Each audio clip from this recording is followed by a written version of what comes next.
The king is dead. Long live the king. Craite, an old friend, invited Geralt and Yennefer to a farewell feast for the recently departed King Bran. One does not refuse such invitations in Skellige, and so, willing or not, Geralt had no choice but to meet Yennefer at the castle gates and attend the wake at her side. Bran's wake was in full swing, with mead flowing plentifully and Geralt making quite a splash with the Jarls, when suddenly Yennefer announced she needed to meet with the Witcher in a more private setting. Yet she did not have in mind what you do, dear reader. Instead, she wanted Geralt to accompany her as she broke into the druid Ermion's laboratory. Her goal? To steal the artifact known as the Mask of Ouroboros.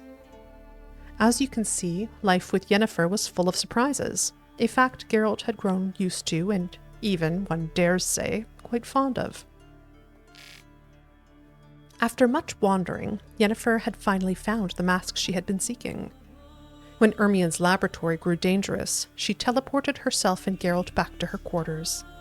Once there, what they did is not really any of your concern, dear reader.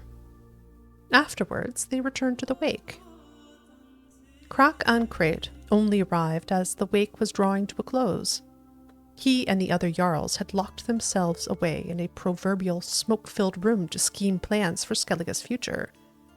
That business finished, he now pulled Geralt and Yen aside for a talk.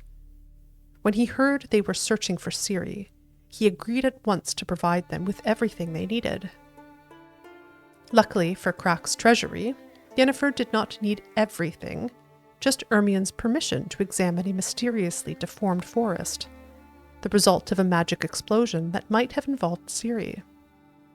Craite promised to convince Ermion, and, as his word was as reliable as his beard was red, Geralt and Yennefer set off at once towards the magic-damaged woods.